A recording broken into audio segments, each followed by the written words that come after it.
നമസ്കാരം. Channel 91 police സ്റ്റോറിയിലേക്ക് സ്വാഗതം. ഈ കൊലപാതകം നടന്നത് ചാവക്കാടാണ്. ടൗണിനടുത്ത് പച്ചക്കറി മൊത്ത വ്യാപാരിയാണ് ദേവസ്യ. 60 വയസ്സുള്ള ദേവസ്യ ഒരു ഹാർട്ട് പേഷ്യൻ്റാണ്. ഒരു ദിവസം വൈകുന്നേരം തിമിർത്ത് പെയ്യുന്ന മഴ, ഒപ്പം കാറ്റും ഇടിയും, തുലാവർഷത്തിൻ്റെ ഉഗ്രതാണ്ഡവം. ഈ സമയം കടയിലിരുന്ന് കണക്കുകൾ പരിശോധിക്കുകയായിരുന്നു ദേവസ്യ. അവിടെ 2-3 ജോലിക്കാർ മാത്രമേ ആ സമയത്തുണ്ടായിരുന്നുള്ളൂ.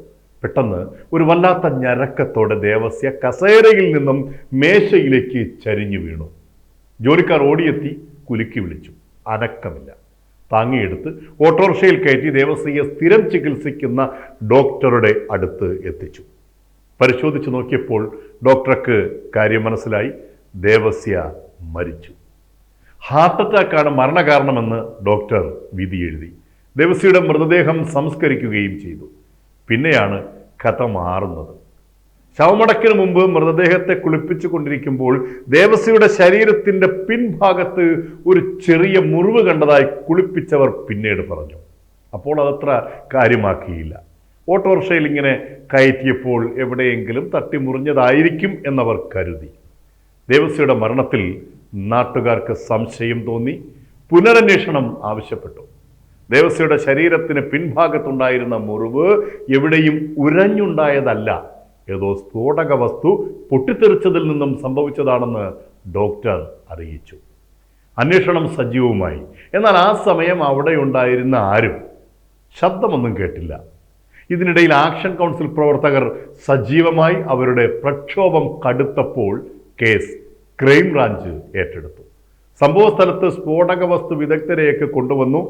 സമീപത്തെ കടകളിലൊക്കെ വിശദമായ അന്വേഷണം നടത്തി. ഒരു പുരോഗതിയുമില്ല. ഈ ദേവസ്യ പൊതുവെ ശാന്തൻ ആയിരുന്നു.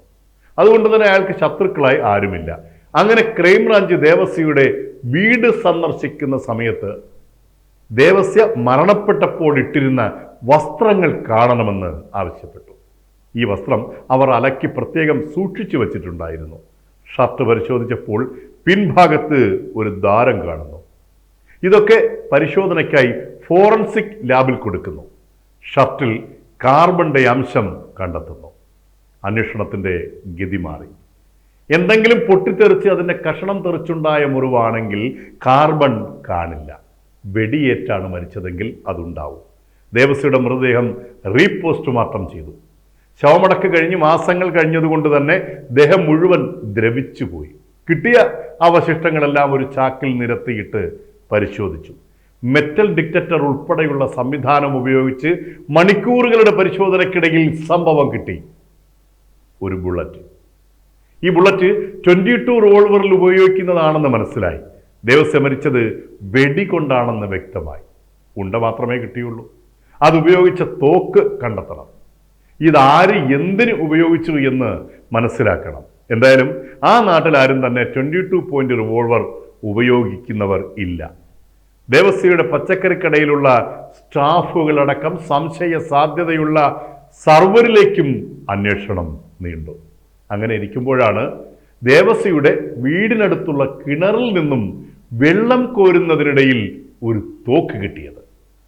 വെള്ളത്തിനോടൊപ്പം തൊട്ടിയിൽ കയറി തോക്കിങ്ങ് വരികയായിരുന്നു. വെള്ളം കോരിയവർ ഉടൻ പോലീസിൽ വിവരമറിയിച്ചു. സംഭവം റിവോൾവർ 22.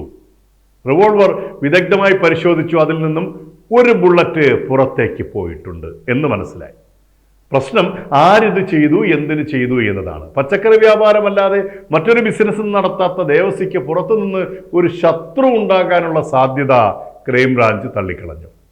ദേവസ്യയുടെ അടുത്ത് പുതിയതായി തുടങ്ങിയ ഒരു കടയുണ്ട്. സംഭവം അതിൻ്റെ ഉടമ പുതിയതായി ഗൾഫിൽ പോയി പണമൊക്കെ ഉണ്ടാക്കി വന്ന് ഇവിടെ ഹോൾസെയിൽ പച്ചക്കറി കട തുടങ്ങിയതാണ്. അയാളെ ക്രൈംബ്രാഞ്ച് വിശദമായി ചോദ്യം ചെയ്തു. പ്രത്യേകിച്ച് ഒരു വിവരവും ലഭിച്ചില്ല.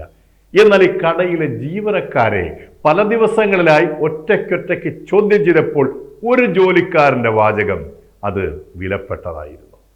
ഈ ദേവസ്യയുടെ കച്ചവടം കാരണമാണ് ഞങ്ങളുടെ വ്യാപാരം ഗതി പിടിക്കാത്തത് എന്ന്. അതൊരു വലിയ പിടിവള്ളിയായിരുന്നു. ഈ പറഞ്ഞ ആളെ കേന്ദ്രീകരിച്ച് അന്വേഷണം പുരോഗമിച്ചു.